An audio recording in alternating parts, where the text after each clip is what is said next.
ही परम आनंद है, लेकिन आनंद तक पहुंचने का रास्ता बहुत मुश्किल है। अक्सर आप लोग बोलते हैं कि महाराज जी हमें जो है कॉन्स्टिपेशन, कब्ज की समस्या रहती है, और यही तो कारण है।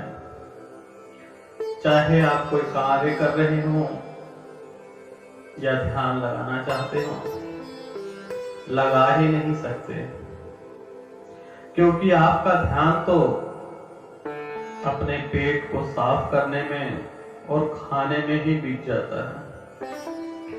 अत्यधिक खाना भी जो है वो जहर के समान होता है।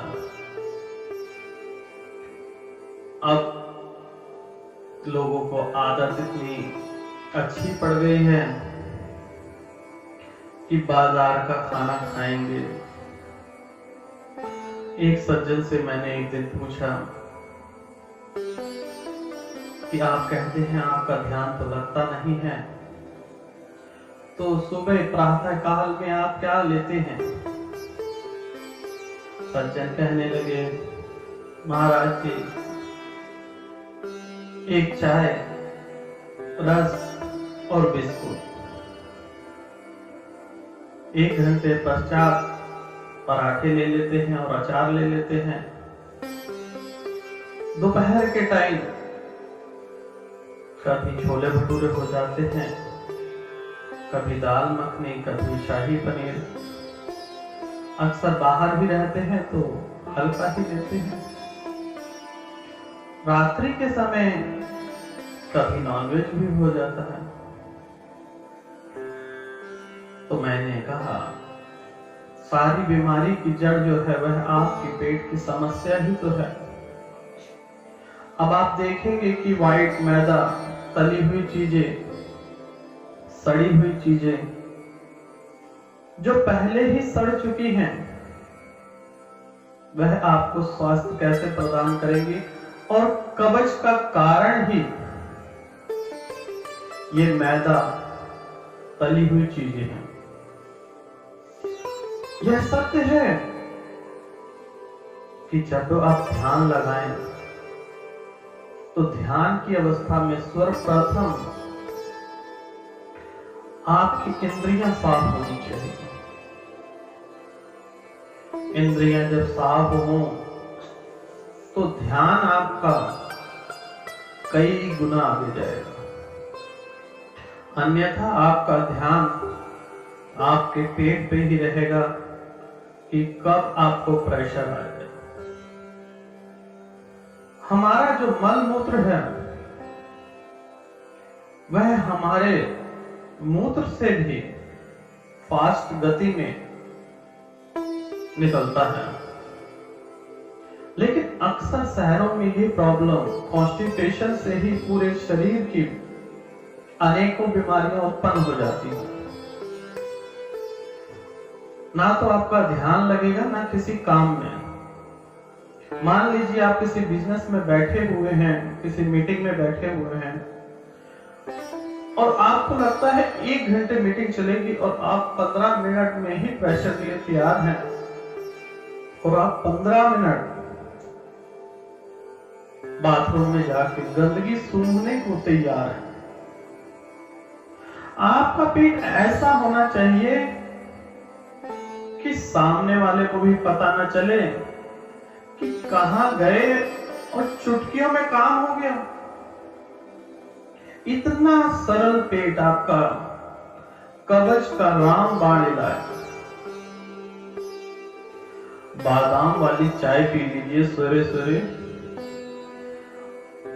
उठिए गर्म पानी पीजिए, चाय की लीजिए, चाय की आपको लत है। जो नॉर्मल चाय हम पीते हैं वह किसी जहर से कम नहीं है। आपने पीना है गर्म दूध पीजिए, सुबह जूस पीजिए, नारियल पानी पीजिए। कम से कम 40 दिन इस उपाय को कीजिए, कब्ज का नामो निशान नहीं रहेगा।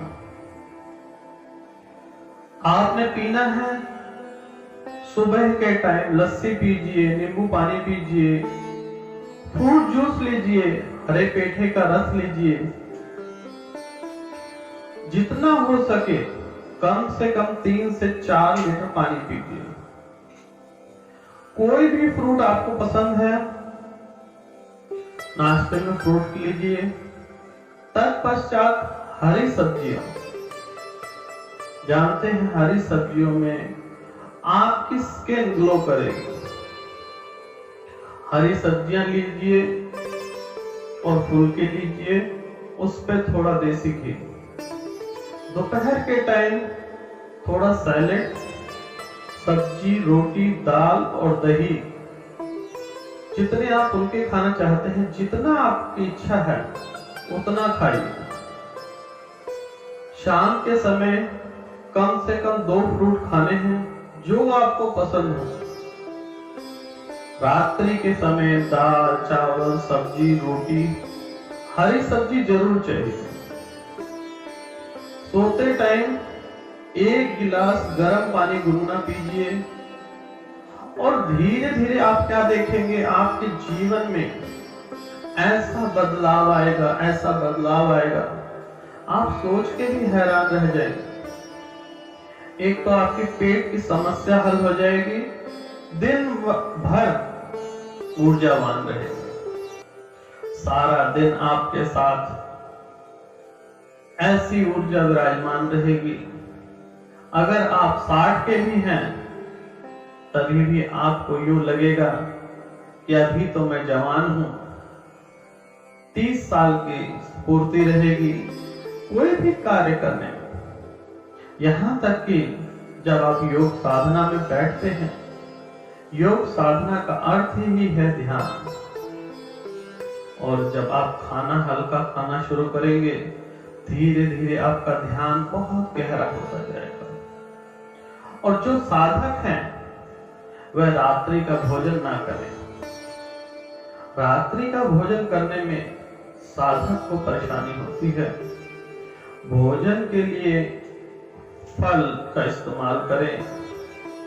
जितना हो सके साधक जितना ज्यादा फल खाएंगे, उतनी ही उनकी इम्यूनिटी अच्छी होगी, उनका पेट साफ होगा और ध्यान गहरा होता जाएगा।